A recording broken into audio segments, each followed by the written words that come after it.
Hello and welcome to Niaga Spotlight with me, Tamina Kaushi. Niaga Spotlight goes through the week in business and future affairs. Market watch, industries, analysis and insights. We've got you covered right here on Niaga Spotlight. Well, this week on analysis, we cover youth debt in Malaysia. Now, youth debt is an ongoing concern in the country. Digitally savvy youth in their early 20s and 30s tend to overspend when buying on impulse. Now, in fact, a total of 31,140 youth aged 35 and below were registered as bankrupts from 2014 till May 2023. And this is based on records from the Malaysian Department of Insolvency, or MDI. Additionally, millennials and Gen Z who have just entered the job market are attracted to BNPL schemes as they could stretch their payments onto several months. However, if customers don't fulfill payments within specified timeframes, they also do have to pay additional penalty fees as well. Now, Nirmala M, Supramaniam, Head of Household Financial Education Department with Agency Counselling dan Pengurusan Kredit, AKPK, joins us now online to discuss youth debt in Malaysia. Good morning, Nirmala. How are you doing? Thank you so much for making time for us. Good morning, Pam. Thank you for having us.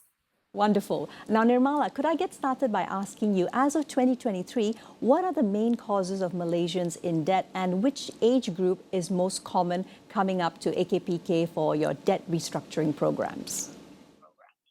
All right, just to start off, right? Since 2006 to February 2023 to now, we have close to about 1.2 million people who have actually come to AKPK for financial advisory. And in addition to that, more than about 420,000 individuals have actually joined our program and our debt management program. So what we do is we, for those who have financial issues, they would come to AKPK and we would advise them and restructure their debts and put them into a debt management program.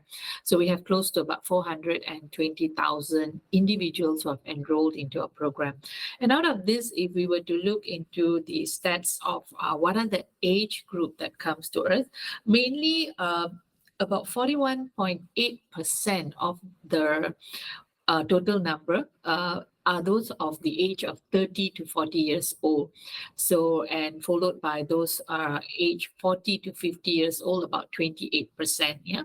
And 20 to 30 years old, the youth, we have about 13.3%. And 50 to 60 years of age is about 12.9%.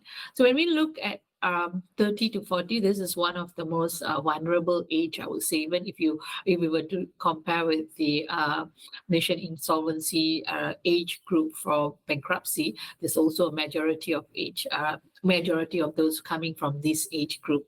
This is the age where commitments are really growing. You're starting a family, growing a family, even your parents are getting older. So there are a lot of expenses and commitments during this age. Yeah. So this is one of the vulnerable age group that we see.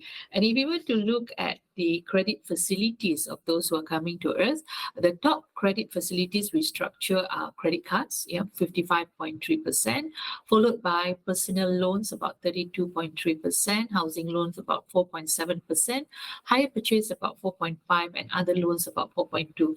So it shows that, we have, regardless of what loan is it, but it's more of like, the purpose that they are looking into this loan, the reason why they're taking this loan. So even though when we look at the age group, 30 to 40, those are vulnerable because they were not well prepared. They did not actually plan when they were younger, 20 to 30. If we were to manage this age better, plan it better. So when commitments grow and everything, we are able to sustain. Yeah. So those are one of the factors and reasons that we saw. Absolutely. Thank you so much for sharing that preliminarily, Nirmala. And close to 500,000 individuals that AKPK is helping is no small number. And of course, there's also other factors such as the pandemic's economic recovery, fluctuating inflation. But moving along from there, you mentioned credit cards. I'd like to zone in on that, Nirmala. Now, easy access to credit cards has led to increased borrowing among the younger generation. Credit card debt, personal loans are also now among the reasons youth become bankrupt. How does AKPK feel financial literacy can help address these common challenges facing Malaysian youth? Because to add on, right, one of the reasons we saw for those who came to us in facing financial difficulties, we do a survey. Yeah? We ask them what causes this, and a high number has also mentioned due to high cost of living, like you mentioned, and also poor financial planning. And when we look deeper into poor financial planning, it's about the lack of knowledge of what loans are they actually getting into. Like, for example, I am taking a credit card. What do I know about this credit card? How do I use it wisely? So there's this gap, the knowledge of what is offered and what is taken between what they know and what they can do and what they can afford. And this is where financial literacy can help. It's about giving you, finding the information, finding the right way, the right tools of how to use the product, how to take the loan, how to manage my finances so that I don't overcommit myself. So this is where financial literacy can actually help. And the financial literacy we help with when it comes to loan, we always tell people you have to look at these 3 P's. These are very 3 important P's before you take up any loan. Remember this 3P formula, and this 3P formula is the purpose, the payment capability, the payment affordability, and the payment history. So the first and foremost important thing is, why am I taking the loan? The purpose of it. Because you have good loan, bad loans, good debt, bad debt. So you want to take a loan that's going to help you. For example, like taking up a loan to buy a property. So property price usually appreciates. So that is a productive loan, we call that. So you're taking up to grow up your assets, and you must ensure that it's growing up more than the cost that we are paying for the borrowing, right? So that is something that we want to look, that you are taking up a loan for productive, which is to cater your productive needs, not your lifestyle. We don't want loans for lifestyle. So those are those things that will add on to expenses. Yeah. So that's the first purpose. Secondly, you have to ensure your payment affordability. For example, buying a car, a young youth, the moment they graduate, they get into the workplace, they want to think about buying a car.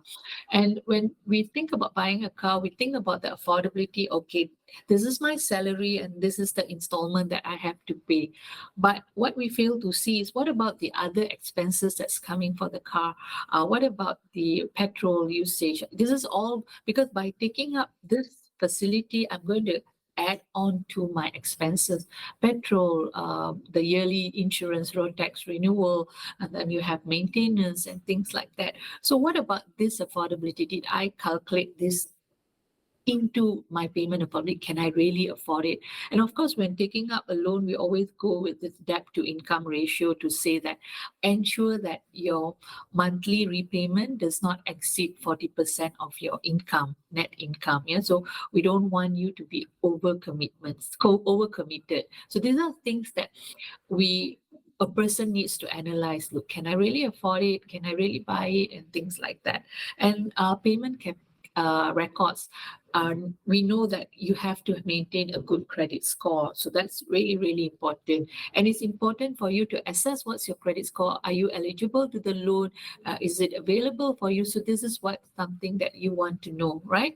So this is where the knowledge comes in. So like, for example, in AKPK, we have a module called Rumahku in our online platform. This is something for people, okay, prior to taking up a housing loan, let's know about it first. Prior to buying a house, I'm looking for a property. But before that, what I need to know. So we have a eligibility calculator there, okay, to know how much can you take, what's your salary, can you really afford this loan, yeah? And what are the terms and other things that you need to know about buying a house, like what is the loan MRTA, what happens if you don't pay, so those are the things. And when we did that, we saw that we did ask a question like, do you think you're ready to buy a house now? And a few of them mentioned, oh no, I don't think I'm ready. I thought I was ready, but now I realize that I need to prepare more. So this is where literacy can actually help. Financial literacy, getting to know the fact, getting to know things can actually help from you making a big decision there. Absolutely. Thank you so much, Nirmala, also for emphasizing the fact that productive loans should take a priority and also, of course, prior knowledge of what type of loans that especially the youth are getting into. Thank you very much once again to Nirmala for sharing those insights. That was Nirmala M. Supramaniam, Head of Household Financial Education Department with Agency Counseling dan Pengurusan Kredit, AKPK. We take a quick break now. Don't go anywhere. We'll be right back here with Niaga Spotlight.